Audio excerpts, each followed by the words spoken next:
Hey guys, welcome to my channel. Hope you are doing good. So today I'm going to be talking about teen manhwa where the male lead falls in love first. But before we begin with the video, make sure to subscribe and like the video. Now let's begin our list. Coming at number 1, we have Please Show Up. One day, Kim Ji-yoon, an ordinary student, dreams of Jung Ji-hai and falls in love with her at first sight. But when he tries to find her, it turns out that the woman committed suicide 2 years ago. The romantic story of Ji-yoon, who wants to return Ji-hee's life. Both the characters have an amazing chemistry. It's like a josei from a guy's perspective, which I really appreciate. The male lead's friends are also top tier. The male lead is cute and wholesome, and the female lead is just so cool. It starts off as a cute time travel romance story, but it gets more complicated from there. It's wholesome, fluffy, with a spice of sadness. The plot is interesting, unique, and intriguing. I liked how the male lead was the primary perspective, which is kind of refreshing. The characters are gorgeous. The characters' conversations are hilarious in their own way. The story has nice stakes on time travel comedy and lots of love. The development between the main leads feels natural. There is some actual plot revolving around time travel and a suicide case, but I'm not sure where that will go.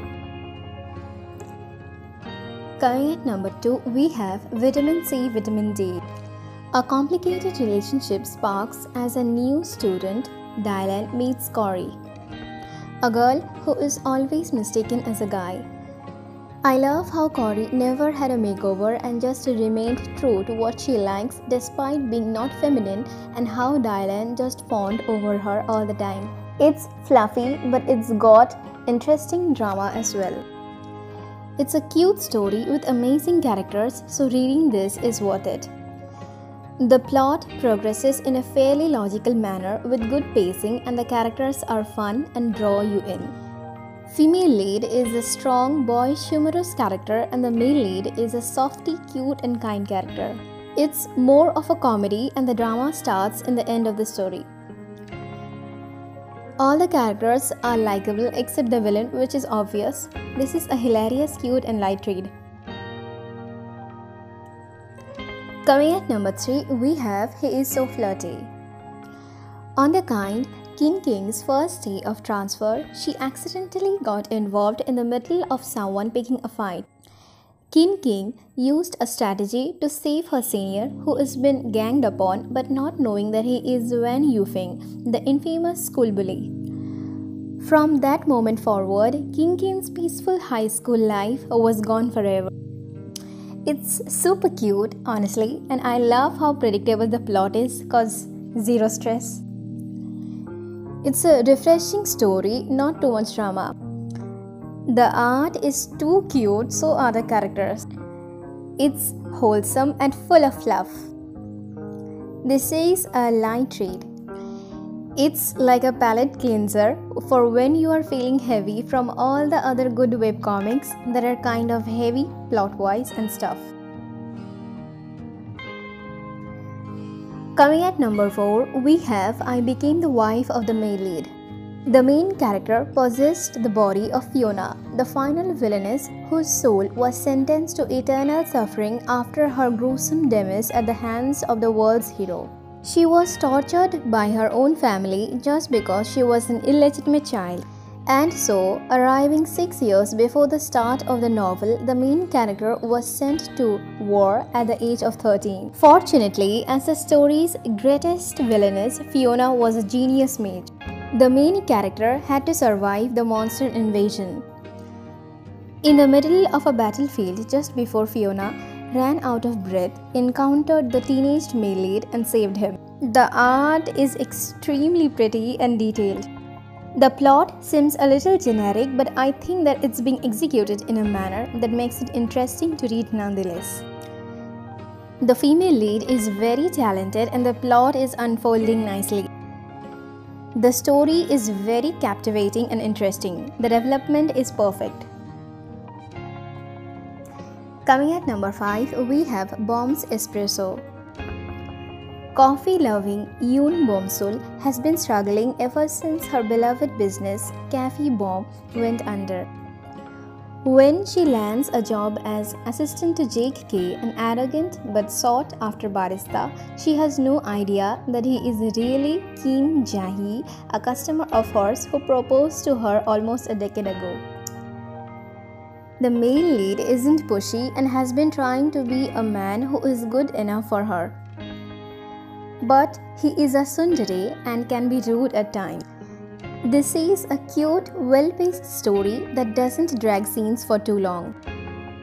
The main characters are likable, even the second male lead who looks super sus at first.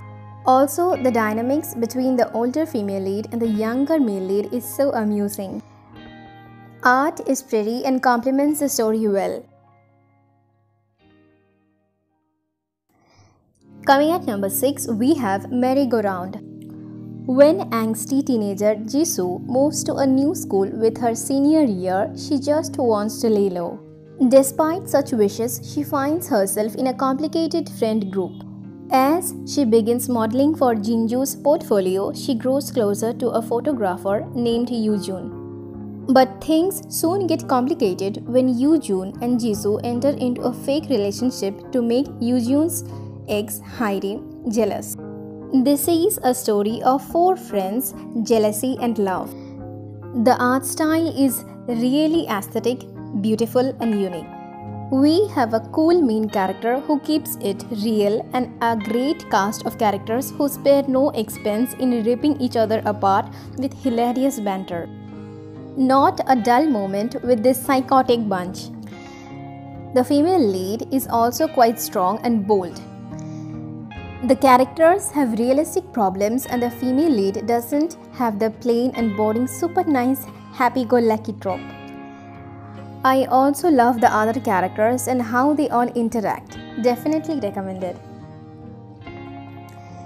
Coming at number 7, we have A Common Story of a Lady's New Life. Valerie thought she would be a genius mage in this world. But when her magic can't get past basic and her teacher shares a prophecy of a tiger coming to attack, she opts to enjoy an ordinary life. Everything is fine until she is engaged to none other than Duke Kylos Duello.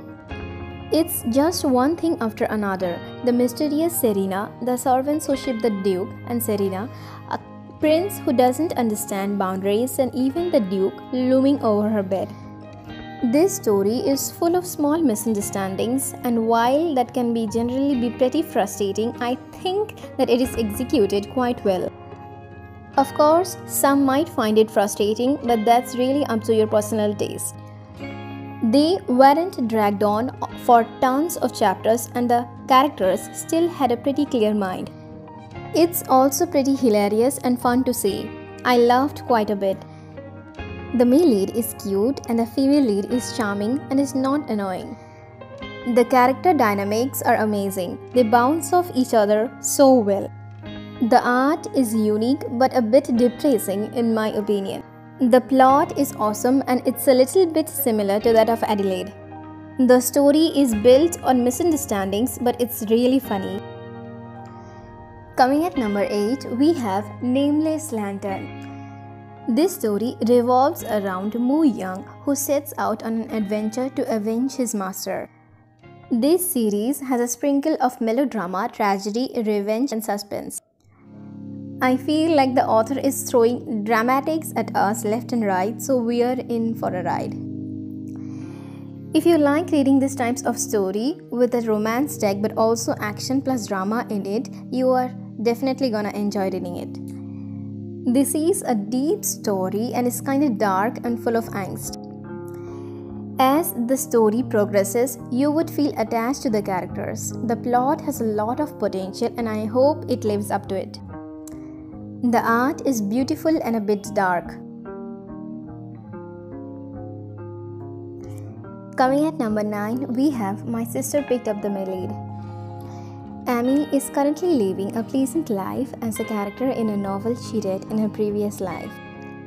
She already knows how the story goes. So, when her sister gives her a strange boy she found it in the night woods for her 16th birthday, she panics. He is none other than Lennox Ibrich, the male lead who lost his memories. And now that they have met, Amy will either have to accept her own death that's been foretold or to do what she can to change the ending of her story. Male lead is a clingy cute kid in the day and a cold wolf at night, but interactions with the female lead are a gem. The pacing is perfect, the art is clean and magnificent. Although the female lead mostly run away from the male lead, I still admire both the leads and love how their relationship steadily progresses by each chapter. Coming at number 10, we have Empress. Ever since being transported into the world of a book she read, Liana has had one goal: stay on the Emperor's good side and avoid being sent to prison. Sure, she agreed to marry him and become his Empress consort for a pampered life of luxury, but she is determined not to make the same mistakes as her antagonistic story character. But for some reason, things in the story keep changing. It's a nice, occasional read. The art style is unique. I hope you all have a good day. See ya!